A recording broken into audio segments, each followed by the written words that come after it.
All right, everybody, we are live. Welcome to the PlantPlug podcast, the PPP that won't be coming after you if you borrow something from me. My name is Taylor Lindsay, and I am the owner and host of the PlantPlug podcast. And right now I have two special guests with me. They're actually homegirls. That's how I met y'all. And I hope I'm a homegirl too. Yes. Thank you.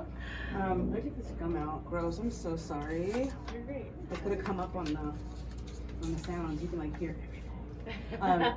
So I want to let people know about what y'all have going on. This is a platform for local talent. I love meeting people where they're at. I love meeting people in the beginning of their journeys, and I love getting in the boat with them, getting on the bus with them. So without further ado, I know both of you have a lot going on. Yes. Like, you guys both have a lot going on. I actually met you, well, indirectly met you at Free the Nipple Yoga. You were teaching that. That was, how many years ago was that? So long ago. 2016? 2016, yeah. 2016, you were the instructor, so I know that you do that. Yeah. I said doo-doo. I know that you do that, but we appreciate doo-doo here at the PlantPlug podcast because good doo-doo makes great soil. It does. And also, Erin, Yes. I met you at Occupy LA. You guys keep popping up in my life. It is a 10-year anniversary of that, as well as you're a photographer.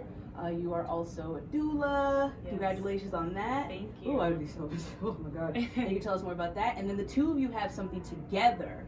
So without further ado, Erin and Jeong, who wants to get started on telling people what you got going on? Don't be scared. I guess I'll start. I'm getting the eyes. So I never want to start sorry. Good job, you're great. Solidarity and Communion is the name of our Yes. Solidarity and Communion LA. Jeong and I, we've been friends for over 10 years. And Wow. Yes, a very long time, through many lifetimes if we really think about it, I think. And so we have just been on this road of life together, I think, and making some of the same realizations about what it means to be a woman in America, what it means to be a woman of color in America, what it means to be a black woman in America, what it means to be queer in America, all those things. And we realized some really stark similarities between our two experiences, me as a black woman, Jeong as an Asian American woman. So we just wanted to I guess, not even share with other people, but just express our own solidarity that we have between the two of us, and kind of magnify that and create a space where we can kind of function together. Because we're both organizers in the community, we decided to put on an event, and that happened last May. It happened last May. That was your first event. one. So where can people find y'all? Are you on multiple platforms? Are you on Twitter? Are you on? I saw you had an event, right? And then I slid in your DMs afterwards. Oh yeah. So where else can people find you, and what's the handle? I'm Jeong.la on Instagram, JEONG.la. Spell it correctly, y'all. It's not that hard. Dude, go ahead. And then I'm typical.e on Instagram. Okay. And then the I called it a coalition earlier. I'm sorry. I was And no, then- we're not, that sounds so serious. It really does. It's like You we're involved. we're friends who Coalition. want people to be also friends. Essentially. Okay. And then the communion. What is that on Instagram? Yeah, it's Solidarity and Communion LA. So you just spell out the entire thing, One entire Solidarity and Communion LA. Uh-huh. Amazing to fit. It's They're long. gonna cut me off. It's long. But they didn't. It's long. It's like user 10010. It's pretty long. It is very That's long. coming. Okay. Well, yeah, this is a big milestone. The fact that y'all already started, had your first event. Do you have another event coming up? Yeah, we're actually planning to do one at the same time next year, and also do some smaller events before that. So I think we're gonna have a small group discussion in December, and then something TBD in March. Yeah, fundraiser. Some kind of fundraiser we think we do as Black and Asian people insist on paying our presenters. Yes. So, Thank you for that. Thank you, I appreciate it. $5, whatever, 50, go ahead. Thank you, I appreciate at it. least, yeah, it's not a lot, but It's something. not yet, but it's really something symbolic, I think, more than anything. Absolutely, and I think that's something that I got from you, T, because we work together as well, just bringing financial literacy to the people. And you insisted on paying me for my work, so I was just like, okay. I cut you that check, huh? You really did. You're signing checks, not just accepting them. I forgot. Can I have that back? I got it from you. Can I have that back, please? Wow, I totally forgot about it. Yeah, because I was, you know what? It's something that I'm going through now, especially when you've been, when you've just been active. I don't know if it differentiates depending on which facet of business you're in, but, or, which sector. People don't want to pay you. Oh, y'all are artists. You already know. You are art. Y'all. I'm already preaching to the choir. You already know because y'all are artists first, and then you use your talents. And I'm talking about people being multifaceted and wearing many hats, but also how do we put that out in the world and get paid for it? Unfortunately, we have to have 8 jobs just to pay rent. Low key. Mm-hmm. High key. High key. Mariah Carey high key. Are you kidding me? But then also, people don't want to pay even to this day. I've had to part ways with many established businesses that will use my talent and my services and then tell me I have the nerve to ask for any type of compensation. And I still ask for minimum wage. I still do. I still do because I want the things that I do to be affordable. Now, I don't know about giving no babies, pulling them out of people. Sorry, did I just say that? It's too hard, yeah. You got charged for that. I remember one time someone in my life had told me, they're like, it's not really paying for the service because the service we would do for free. I would just be there and supporting people because I love people and right. I get energized by it. But it's the time. It's the time before. When I'm on call 2 weeks, it's that time when we're in it, it's the time afterwards, you know what I mean? So that's really what it is energetically, I think. But yeah, Jeong is really staunch about that. Right. You gotta pay. You gotta pay. We gotta pay our people. So. Yeah. That's the dream. I think that's what makes a good business owner and leader, and so many people want to be a boss, but they're not good at delegating. There's no diplomacy.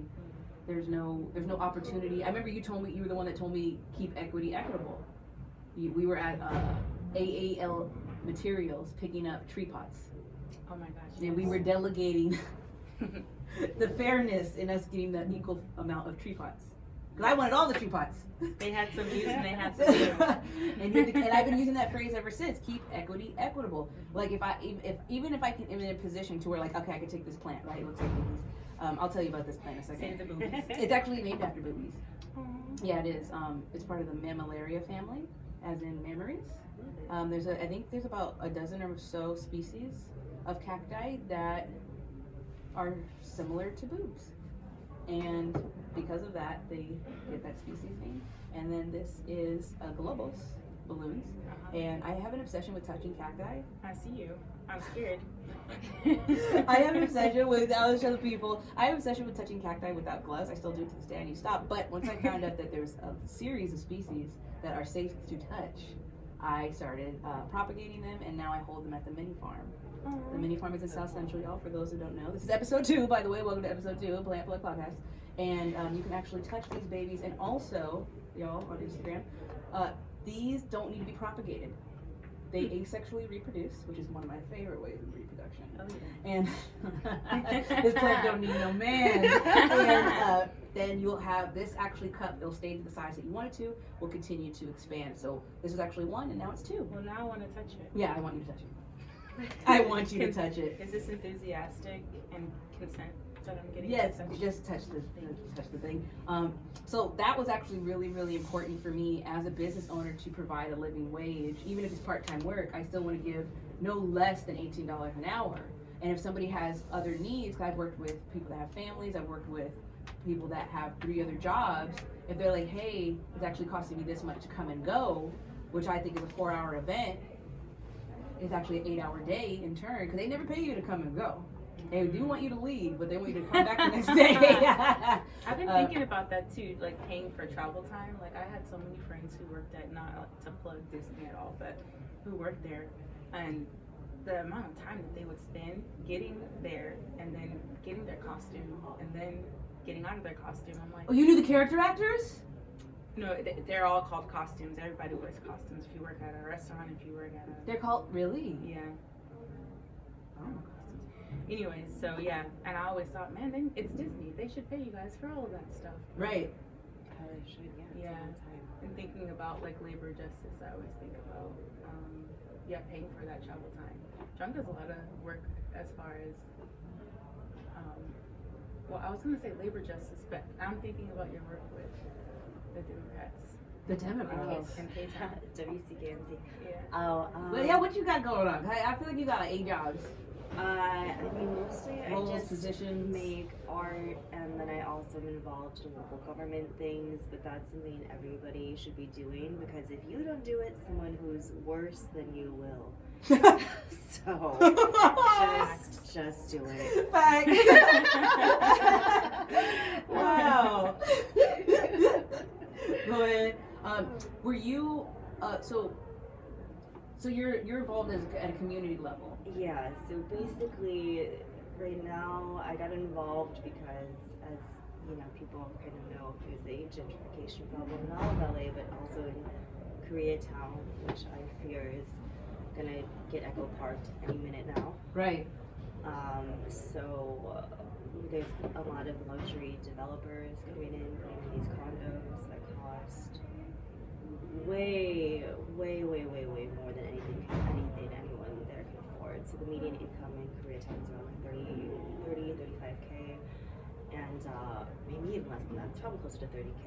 And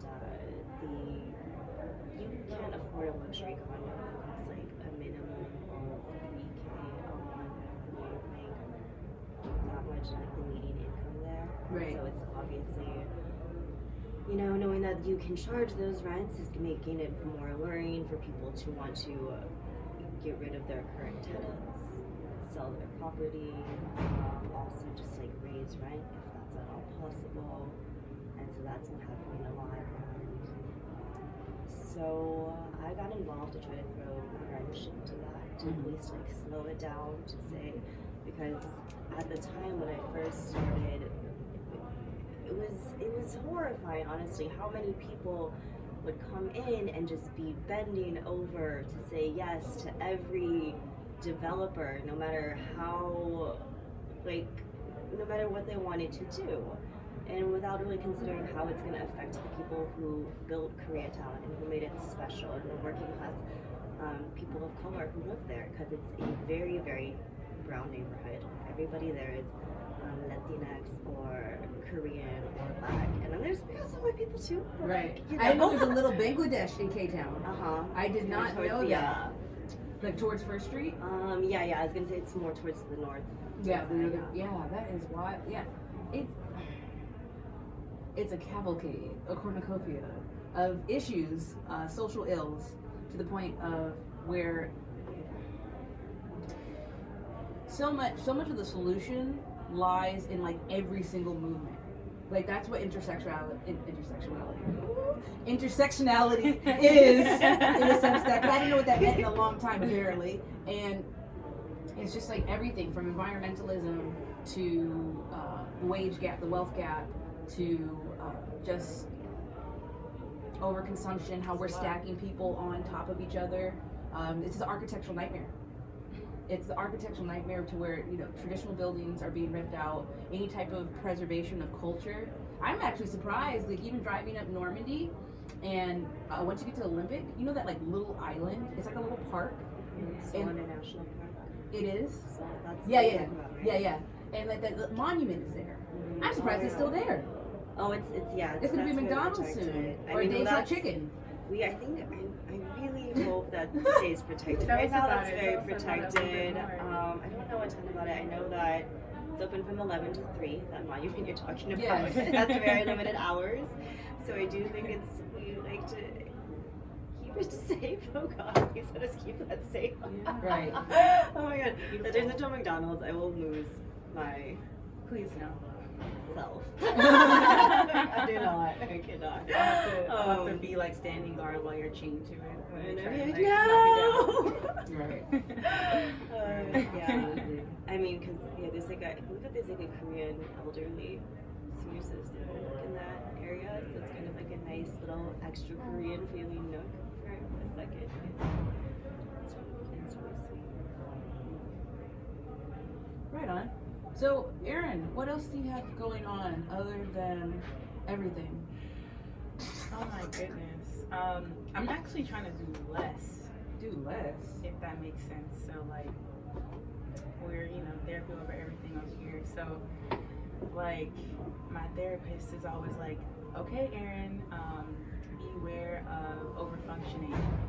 Beware of what that kind of like brings to you in your life and your peace of mind and all that stuff. So I'm kind of like trying to tone things down a little bit. So birth work is super important to me. Like I also work at a local university, and I don't even be telling people about it. Right, don't.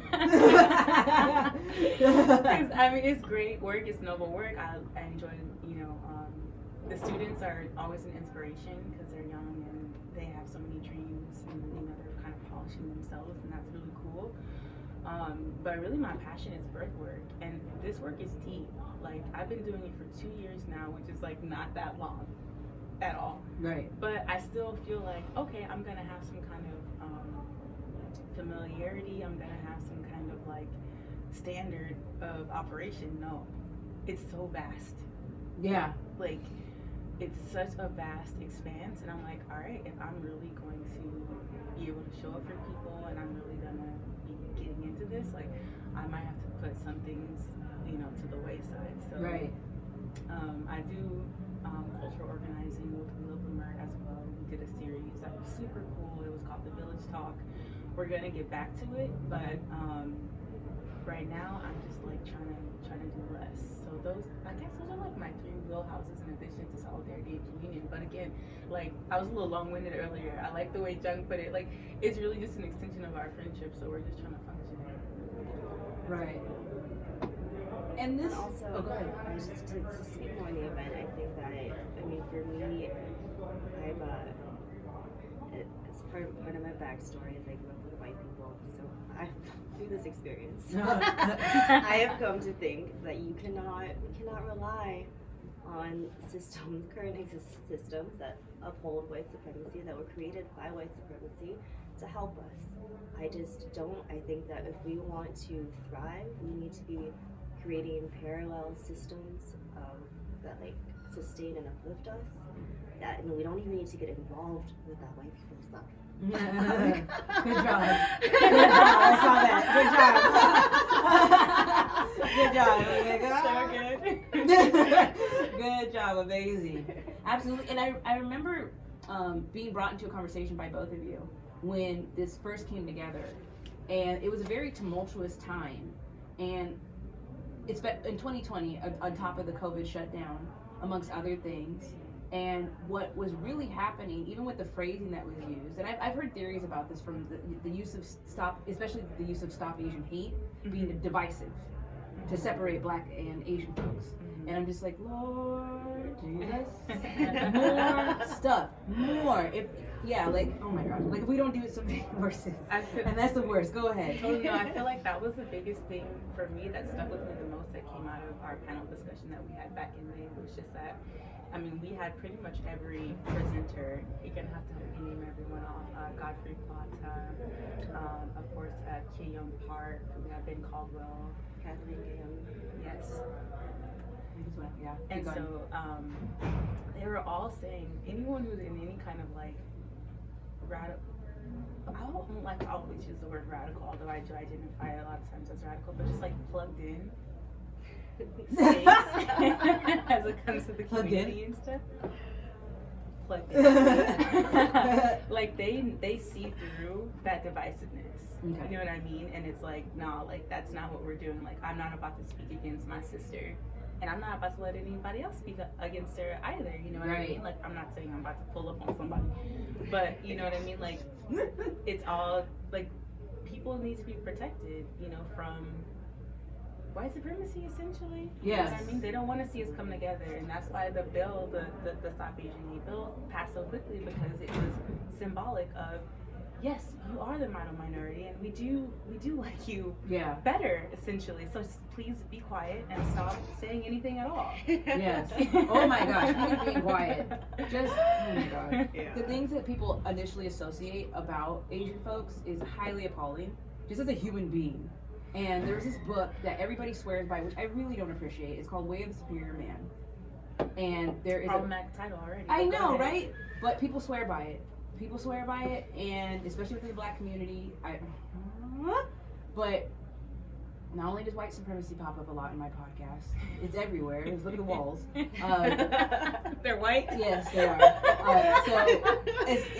Anyways. Hilarious. So I am also one that believes in an inside job, and I do bring up things that plague the black community.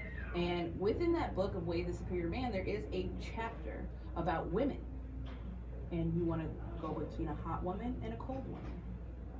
And it's based on hair color and ethnicity. And guess who's hot and guess who's cold? Is it Asian women? Asian women are the cold ones, docile. Okay. And the black women are the hot tempered. Who wants to fight? Who wants to fight? I would fight that book. If that book was a person, I would fight them. I would also. It is- I would pay them too. Right. We'll pull up on Yeah, them. let's That's what I said, We'll pull up on speed them. up the Now we're story. pulling And up. the thing about it is, I strongly believe in the power of the written word over like seeing some meme and stuff about some reposted viral hashtag or whatever. But that is very problematic. And then it's embedded. Like the way I absorb material when I read it is a lot different than when I see it in a digital way. So I'm just like, when I read that, I was just like, this book is going right in the trash. Back to the library. 'Cause I might have had it. And I was just like, what the heck? But that's just an extension of whoever wrote that got it from somebody else. And Right. whoever read that is going to continue that kind of behavior. And just from that legislation being passed, it's all relevant. It's all connected. I'm just like, okay, reading that in that book, that's where I closed that book and never opened it again. And then seeing that legislation was passed immediately is because we're like, hey, I didn't want to bring this up. I know hot button for a lot of people right now is the Dave Chappelle thing. We're not going to talk about that. But what we're going to talk about is one of the points that was brought forward is somebody said black men and even men of color would love to sit at the helm of white supremacy and capitalism and all that without any whiteness being around. So they still want to implement the patriarchy, the homophobia, the transphobia, still be at the top of the elite in those classist systems, but there's no white people around. Does that solve everything? No. Yeah, no. Yeah. So like who they think we are based on ethnicity alone is highly appalling. And that's kind of what catapulted me into what y'all were doing. I was super, super interested. But another thing though that we did bring up too is that, due to all the things that black people have endured in America with the prejudice and the racism and so forth, we kind of already know how to dance the dance in a sense of like standing up for ourselves in a civil rights sort of way. So that's where I felt like black people can come in to help. As far as like, okay, there's this alarming amount of attacks being had on Asian people. And Muslims went through that too, 9/11. They sure did. I was in middle school. They sure did. Right, and I feel like they're the same people who were appalled at that time. It's the same people, and that's one thing that Sarah Ferguson, who was also on the podcast, another a fellow brick worker. Wait, I was like, Fergie? Is that Fergie's Sarah name? Ferguson? I don't know her. what her. I'm sorry. I know it's not Fergie. I'm sorry. No, Fergie's real name. Never mind. Go ahead. Sarah Ferguson is birthing the block, but Sorry. so funny. Stacy Ferguson is Fergie's real It was name. gonna kill you, huh? Yeah, I had to Until you say it. got I'm sorry. It's Stacy Ferguson. She's part of Wild Orchid. I just know a lot about that one for some reason. Go ahead. This podcast is brought to you. Stacy Ferguson. Sarah Ferguson of Birthing the Block she brought up that whole thing about, can I even remember now what I was going to say?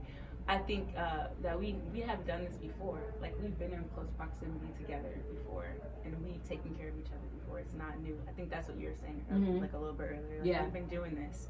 So, I mean, I feel like it's just a remembering and having a space to kind of come together and do that.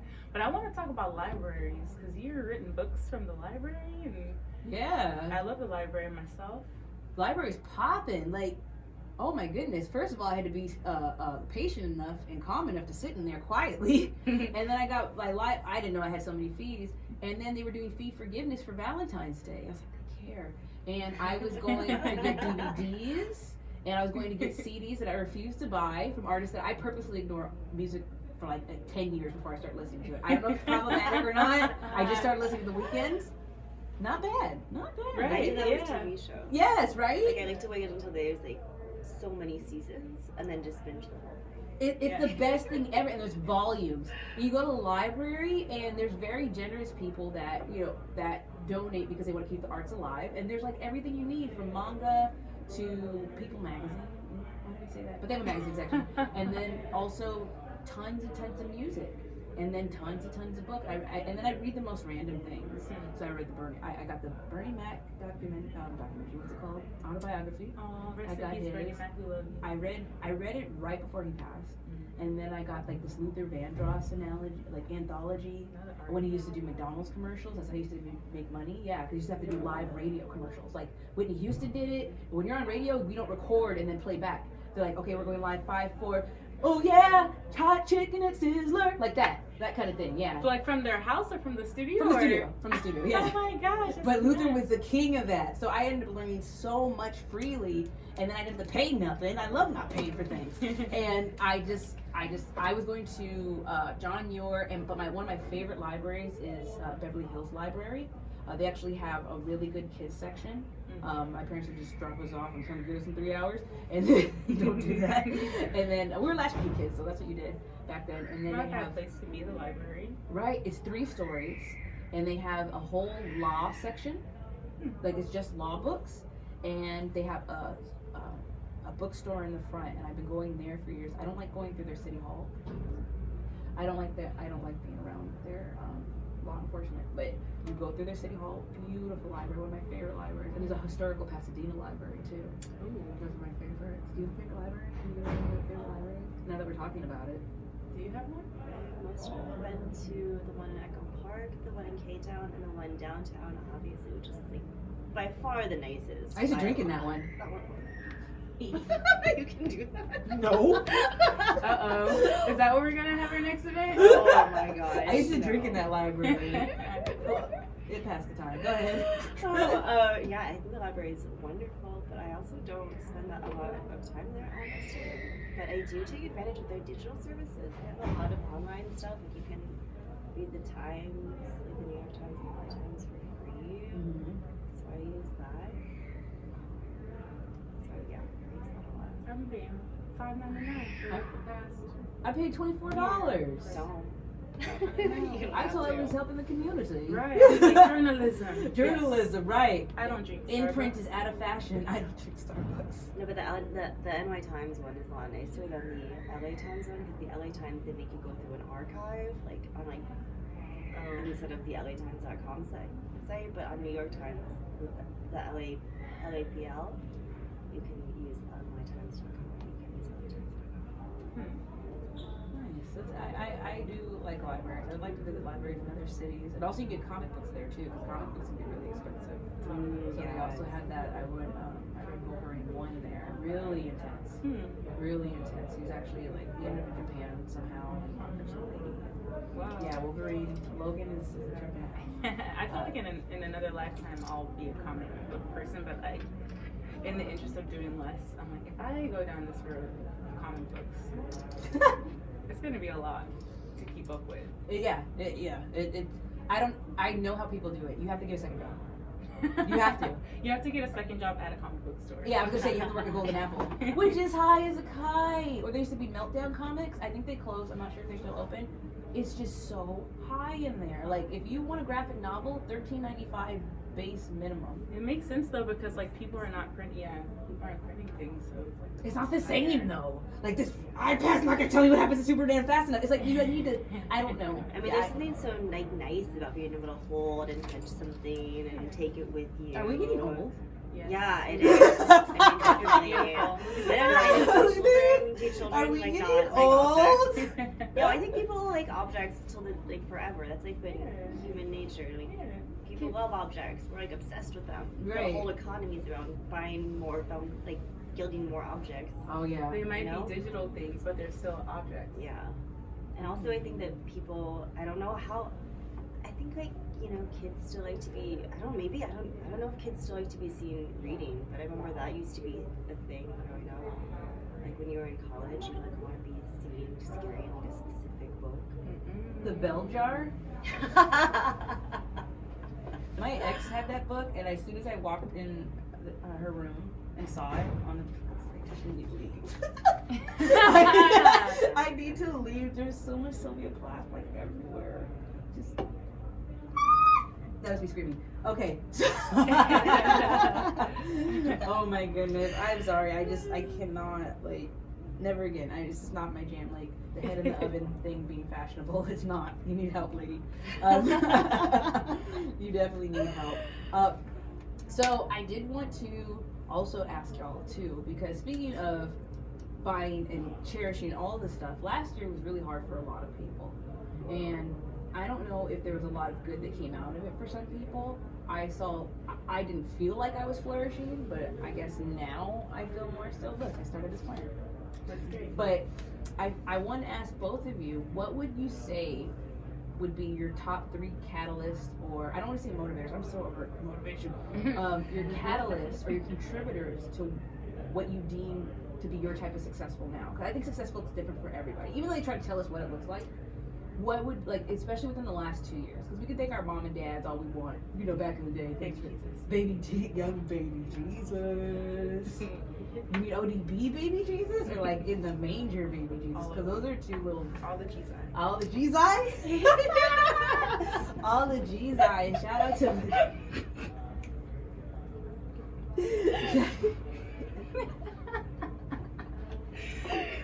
Shout out to Dirt McGurk, baby Jesus. The second and third coming of our Messiah. Shout out, well, speaking of the Holy Trinity of the oh my gosh. Speaking of the Holy, what were the catalysts or the three main components that got you to where you're at today? I'm interested to hear what you have to say, Jeong. I want to know. Yeah, that's why we're here. I'm always trying to. That's why we're here. I have a thing. I'm like, what would Jeong do? Aww. I mean, I don't know. It's weird because I'm like not actually that like success motivated, which is like weird because I know that. Well, I first of all, should what is your definition of success? You want to start with that? I guess it's hard for me to extract my definition of success from like the outwardly definition of success. Right. Insofar as like I tie it to like feel like stability and comfort. As an idea, but also I also recognize that like for me stability and comfort means like something very, very different. So for me, I mean, what makes me happy and feel the best is just doing good things with good people, which is so lame to say. No, that's amazing. Like, come on, like let's go. You're just doing, Let's go. like doing cool things with my friends. Yeah. Is that okay? You can facilitate some things and have friend time. I just like want to do good things with good people, Right and that's what on. keeps me going because I just believe that like in an inherent goodness of humanity, and according to the climate change report, if we all just like work together really hard in the next 50 years, we don't have to die in a climate change disaster. No way. Like seriously. No Okay, so this is like one of my biggest. Can we overthrow the corporations? Or Yes, yes, that was yes. one of it. Oh my Yes. Okay. So in the report in like 2018 that they did, it's like 800 pages. I only read like half of it, but they have these sustainable development goals, and it's all around like creating equity. And so by eradicating poverty, by stopping use of fossil fuels, by creating gender equality, we will actually be able to save ourselves from climate change. And that's what this inspiring report says. Everyone that was like, it's infuriating because like when you go back and you read about the report, the UN climate change report, people are always like, oh, and it says that we're all going to die. But it actually doesn't. It's actually the most hopeful, inspiring thing because it says, we could die if we do nothing. But if we do something and we work towards a more equitable future, we can all not die in a fiery climate change disaster, and that's going to be so cool. So we get to solve all of the things at once, which is something that like we can't even conceptualize. Like we're so interested in like waxing poetic about freaking dystopia all the time. You know, I like don't we're know what that all. means. Like, I'm so tired of that. What is dystopia? I'm sorry. That's one of my struggle words that I want to look up one day, but I haven't looked up for the last 5 years. It's just like the opposite of a utopia. So it's like Oh, that's all? That's it. That's it? Uh-huh. The whole time? Dang. Yeah. Well, that was eloquently put. I enjoy that. So, you know, being that, okay, we already have hers. Well, yeah, I don't want to put it in a box, but I'm going to put it in a box right now. Just meeting good things with good friends and good people. Which is I love FaceTime. I want real friend time, especially when we can make a little coin off of it. But by coin, I mean I just want to be okay. Like, you know what I'm saying? Like, if we can make like $50, without doing nothing illegal. Some zeros on it. Yeah. Put some commas on it. Put some commas on it. So, Erin, what would you say were like the like top 3? It could be 1 or 2 main components or catalysts that got you to. First, let's start with what is your idea of success. Let's start with that. I mean, I feel like I concur. That's it. I paid for both of you today, so I need 2 elaborate answers. No, I'm gonna elaborate because I love to hear myself talk, especially in these headphones. Yes. Such a nice voice, Erin. Yeah. Soon to be coming to our website are affirmations for Oh, people you in used labor. to do affirmations. Oh my gosh, yes, I that's forgot gonna be about so that. good. You used to do the affirmations and meditations. Yes. Remember that about money? Yeah. Yeah. But anything that kind of is activating. Yeah. Yeah. But I think What is your that's definition totally my of success? definition of success. You know, I might put, I might say, you know, if I were to just make it a microcosm of like my world too, like just living in beautiful spaces, seeing beautiful spaces. But I mean, it can get as granular as like Jeong, you know, as far as rearranging things on the table to make it inherently better. Mm-hmm. I feel that way though, like about like my whole environment, you know, like I know I'm supposed to be doing less, but I have been getting into mycology lately, and I think that it's just like so cool because it's something that is so inexpensive to do and to get involved in. Mycology is study of fungi, mushrooms. That's how you know they know how to party. Oh yeah, A mushroom knows how to party because it's a fungi. I remember that joke. Yeah. Don't ever forget it. Don't forget it. Go ahead.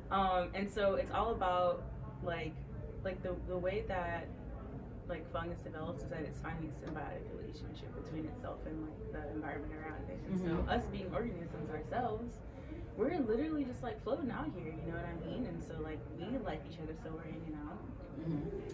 And so I'm just like, yeah, let's as an extension have our house be in symbiosis with the rest of like, you know, the environment. Like I went hiking recently and I was like, man, what if instead of like these big house structures, like we were like tucked in with like the earth in a way. Yeah, it's still destructive, but just, I don't know, listening a little bit more to the feedback that comes from that. But anyways, as far as my definition of success, I think it's the same. The last 2 years, what things have been really motivating me? Catalyst. Remember, we don't use the term motivation. I forget. I apologize. Catalyst, contributors, 3 major components. I mean, I think it's just mainly been agency. You know, like understanding that I have agency in this world. You have agency in this world. Like it just like making sure that everyone understands. Like wherever you are, whatever the situation is, you absolutely have the power to create some change in there, to take up space, to say what's on your mind.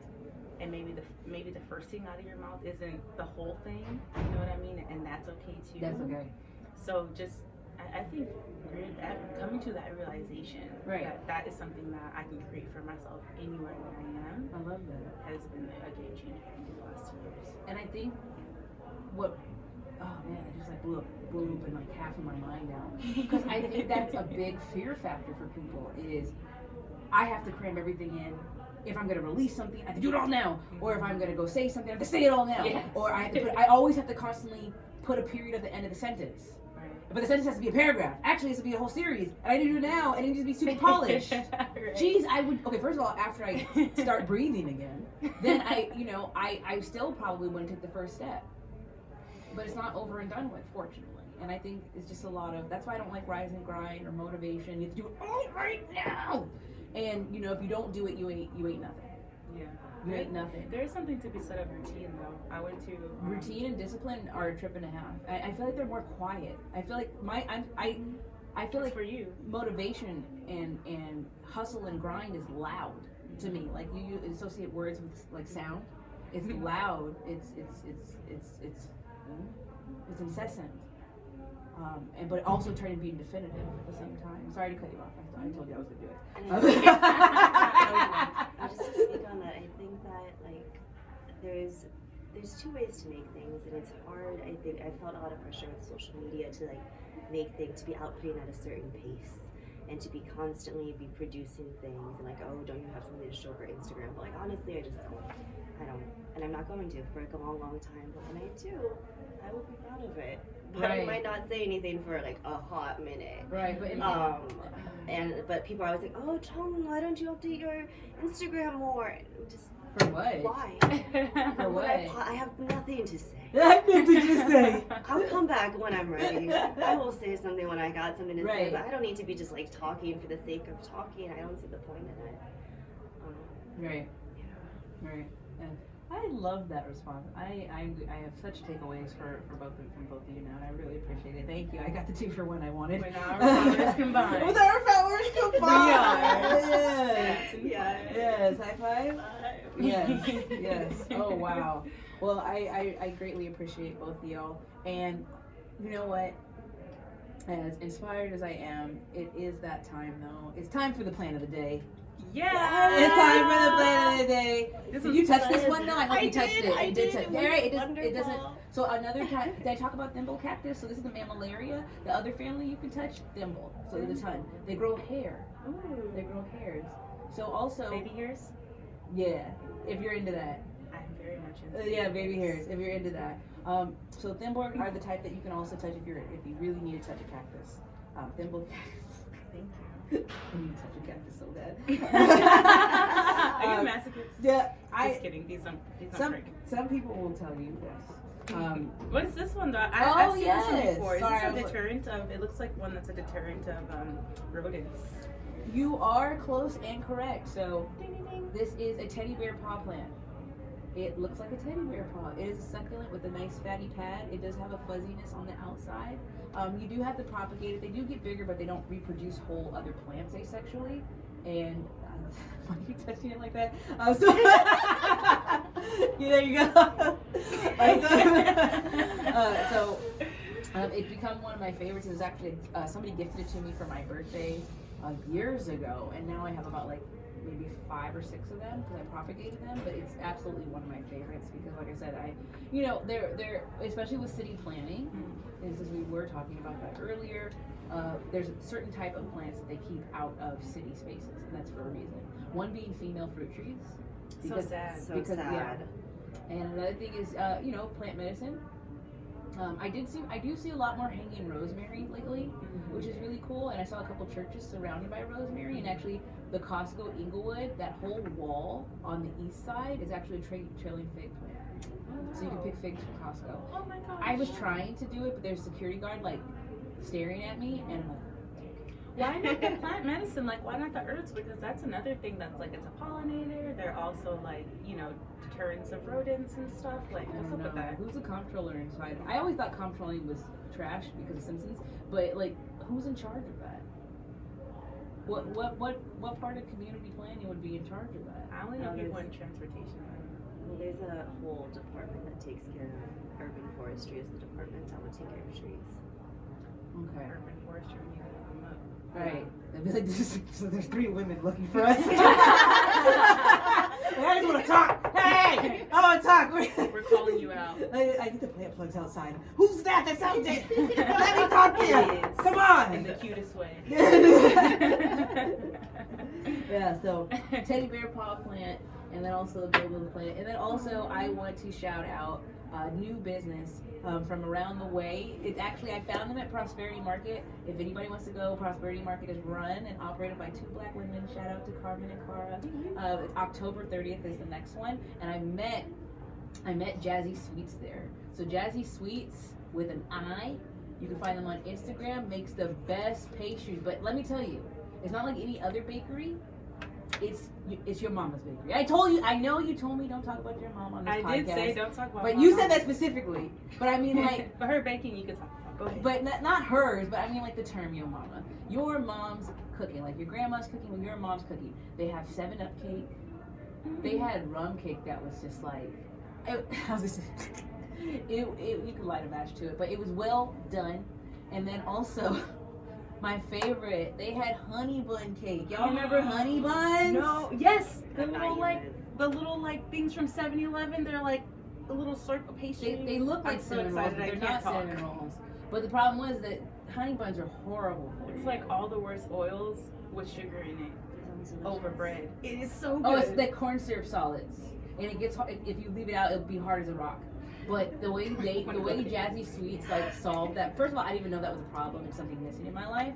But when I came across Jazzy Sweets, they actually had honey bun cake, and it's funny because I was just having that conversation with somebody earlier, and then boom, honey bun cake. Is it Jazzy with an S or a Z? Z. And it actually had that crust. You know what I'm talking about? That honey bun crust. Do you remember? Because there's I heat mine up all the time. You can only so do it it melts. for like. Or the icing could 5 slide seconds. off. Well, that's the one that has like a white frosting on top. Right. There's another one that's just like pure Clear, glaze. yeah. Wow. Yeah, but Jazzy Sweets will definitely So it be was right. all soft. It was like all the middle. But it was all middle, and it was like firm enough though too. Because you know, like when they would just be full of air, they just go completely flat. Yeah, that's Yeah, but Jazzy Sweets resolved all of that. So I October appreciate 30th, that. we're gonna see you. Oh, you're coming? I'm asking. I don't know. I don't Yes, know you future. are. I'm You asking will them. be at Prosperity Market. It's actually on 6th and Central. I will be there, acting up as usual. I'm volunteering. That's what I call acting up. Like, girl, you acting up? Like, yeah, I'm acting up at the church. I am going to be there volunteering, and there's going to be a bunch of amazing BIPOC vendors and a ton of amazing food. So if you want to check that out, please do. And I want to ask both of you though, what kind of plants are in your life right now? And do not say it. Do not say it. Do not say that. You either want, because didn't you have something in your last space? Oh, we did the balcony garden. So many plants. I forgot about that. You were like one of my first clients. Yeah. Shout out to Erin, everybody, for being one of my first clients. We Okay, my completely, friends. we really redid your balcony. And didn't you grow like Kabocha. the kabocha squash? You had like 40 of them. You're like, Taylor, I have all this squash. No, like 120. There was more? Yes, because we did that one run where it was like 70 or 80, and then after we cleared it out, more popped up, like 50 more popped up. It was insane. Okay. Abundance, you know what I mean? Like, it really exists. Seed saving. Seed saving is the key. I think everybody should have a seed library. Yeah, everybody should definitely have a seed library. Yeah. So what plants are in your life now? Let me think. I just moved into a new space, and so I don't have any plants in my room right now. I gave all my plants away. No, you have to get some more. I know a guy. If you need some more plants, I know a guy. I think I might just do the method of I'm like that guy. pinching things off I'm that I see around the world. But yeah, I'm definitely gonna come to you. There is, speaking of figs, a fig tree that's on the other side of the fence. Do you know when fig season is? Because there's some on there, but I'm like, are we coming into it or going out of it? I think it's Saison warmer. de figs. I think it's warmer season. I don't know figs at all, to be honest with you. I feel like it's warmer too, because it's gotta be winter. Everything goes dormant. So many things, but people throw things away when they're dormant. That's a huge mistake. Talk about They're it. so that plants are resilient, and just because it's butt naked bare does not mean it needs to go in the trash. It's just it's a flower. Like if you cut off all your hair, are you gonna die? No, it comes back. Like I'm bald. I'm sorry. You just. I did. I forgot. I didn't die. I have there's a lot of Freudians going on regarding you, and I don't know why. You're deeply embedded in my psyche. We're the same person. Yeah, we are. I forgot Yeah, about when we that. first met, Speaking of everyone was like- racism, Everybody thought we were the same person. For the longest time, we both had long. Well, I locks. had a horrible reputation. I was breaking the law. No, I didn't even have locks. I had a baby. You had a hat. Wait, they were confusing in real life? Yes. Yes. I know. I had a baby friend with the Wiz Khalifa in the. You had the blonde cat. You were Taylor Gang. Yes. That's probably why they thought you were me. Yeah, I had a horrible reputation at the time when she started coming around, and they were. There's so many market differences. We're throwing our hands up. I'm gonna tell you. So sorry. I just felt bad because she had a horrible reputation. I had a horrible reputation, and people, if anybody, I was like, Lord, if anybody comes looking for me and she happens to be there, she's gonna get it. No, nobody ever punched me in the face. Okay, or good. threw a drink at me or anything. No, you I took my think, girlfriend. Because that was your thing. No, it was not. What are you talking And about? it still is. No. You're still trying to take people girlfriends. Oh, we're just gonna spill the tea. Podcast is over. This is the wrong episode. No, Oh, I do no. not. I'm just kidding. Okay. You're not I'm kidding. just joking. I forgot to ask you what topics are off Don't limits. deflect. You asked us. I forgot to ask you. What were you gonna ask me? What topics are off limits? Apparently I hit a nerve. You're fine. John, what kind of plans are in your life, please? I actually don't have any plants in my life because I have killed every plant in my life. There was an orchid for a short amount of time and it died. Oh, I'm sorry. It's actually tropical plants. So the thing about it is there's this whole slew of plants that are just, if you have an office party or if you need to give a gift, there's about 5 plants that everybody's going to give you. And an orchid is one of them. And they're the fastest to die because nobody knows how to take care of it. It's true. They're tropical. They need tropical things. Humidity, sunlight, and they could be indoors and they could also be outdoors. You can also keep them in your bathroom because the shower. That was an issue though, because you're the light in your The light in I live in like a corner dungeon. Basically, there's almost no sunlight there. But at one point, have both of you gotten involved in any way, shape, or form with like gardening, whether it be like somebody's house or community? So what would you say is, I love to meet people where they're at, but what would you say was your least favorite part about gardening? Is there is such a thing? Yeah, I mean, I think here we go, back to what success is. It depends who you're doing it with. Like, if you're doing gardening with people who are like, perhaps, I'm just gonna speak freely, like maybe like a little bit more advanced, like maybe they've taken like hella permaculture courses and The master gardeners and stuff like that? but they don't have that mindset of not just teaching, because teaching's one thing, but like allowing people to also kind of learn with their own hands and maybe make their own mistakes. Right. There's a lot that's left out of gardening because I think a lot of it's just like doing and then observing and then kind of like taking that feedback. That's where I'm at right now. Because to be honest with you, the term master gardener is something I don't ever want to be labeled with, or I don't even like the word expertise, because I want to remain teachable. And also, I'm in my 2nd year of doing this professionally, which is way different than just having like your little backyard plot. And there's just a lot of opinions. I find myself sometimes in spaces where, yes, I actually, even when I was in bodybuilding and in finance, there's a lot to be learned, but there's a lot of, I run into a lot of too many cooks in the kitchen. And I'm just like, we're gonna leave. And not knowing how to elaborate and collaborate. Like say, because I may know how to do this in the Northwest, and now I'm in LA, and I'm like, okay, how do we, adjust to this and that? Like, it doesn't have to be so picture perfect too. Right. And I think that's a lot with the plant aesthetic. Look how much food gets rejected because it doesn't look a certain way, or even just that's what I don't like about gardening, is like, okay, yeah, I've been doing this for 2 years, but I still want to be in the same space as a person that's just starting. It's very intimidating when people come in with attitudes like that. And they'll be hollering at you, this isn't fun anymore! Right, and it's supposed to be therapeutic. Yeah. Ooh. Gotta leave it out. Oh, we already put my business out there, it's too late. Now everyone knows. Oh. I'm falling apart. Taylor. No, I'm not. It's part of the show. Keep it rolling. Okay, sorry. So what would you say is your least favorite, or at least like the part that you don't like about gardening? Just like the guilt I feel when my plant dies. Oh. I'm like, I failed you, plant. Oh no. Yeah. Oh, I remember I cried once. I was just so devastated. But it was a construction thing. My parents were getting construction in their house, and those construction workers were peeing on the plant. What? Which ones? The front and the back? The back, remember when it first started in 2016, it was sticks and stones, and my parents got their house repainted, and they were picking up the plants and they were peeing in the backyard. Yeah, I just started crying. Too much nitric acid, uric acid. Uric, yeah, uric. Yeah, nitrogen's good for plants, but uric, no. What are some ways that you can tell that maybe your plant needs more nitrogen? You know what? I am not there yet. Okay, never mind. I am not there.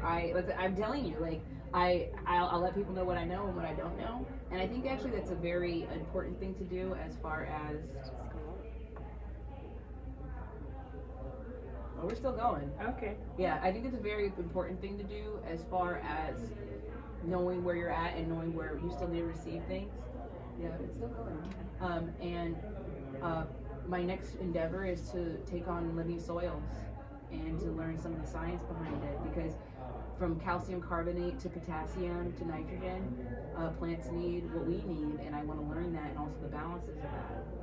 So I'll go to that class. Let me know when it's like that. oh my goodness, I'm still teaching composting 101 and how to not kill your plants and sow seeds, and that's a lot of fun. The sowing seeds and teaching kids how to sow the seeds. I hope they don't listen to this. Their parents might. Like, we don't want this woman at our house. Whoops. Baby Jesus approves of this podcast. Baby Jesus approves of this podcast. Erin, a woman of God. Well, thank you. Is there anything else that either one of you would like to bring to the table before we end the show?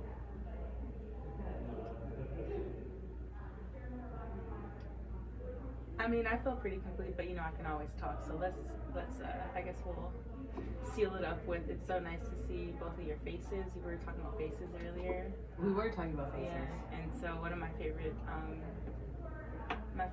creators in the world right now is Terrence Nance, and he talks about how like during the middle passage, it was like us looking at each other's faces that like saved us, and so like even now it is us looking at each other's faces that is gonna be bringing us to the next level. So nice to look at y'all's faces. Oh, actually, I think I should just say, I would be remiss to not mention my creative partner and Nikki Apron, which is like our creative project baby that we have together. Yes, more babies. It's about like a imagining utopian future instead of a dystopian future as we always do. So more. Shouts out to Grayson. Hey. Shout out to telling me what dystopia means. Everybody, you do not need to hide your wives around me. I am totally okay to go. Shout out to that. Yes. Shout out to Fidelity. Yes. All right, everybody. Well, that's the end of our show. This is Taylor Lindsay signing off of the PlantPlug podcast. Say bye to the people of YouTube. If anybody, say bye to the people of Instagram that will probably see half of this because I have to edit it now. Cut out some clips. And right now we're signing off on the lovely single called I Like by Humble Jones. Check him out. He's on Spotify, also on Apple Music. Can you hear that in your headphones? Because they no. But amazing artist, has such a presence in person. And check out Humble Jones on Spotify, Instagram, and I don't think he has a SoundCloud, but just amazing. And also he writes music too, so if y'all need a couple pinned tracks and some top 20 hits, hit up Humble Jones, y'all. So signing off, y'all. Thank you for joining us. Thank you, Jeong. Thank you, Erin. I will see y'all in the garden. Bye.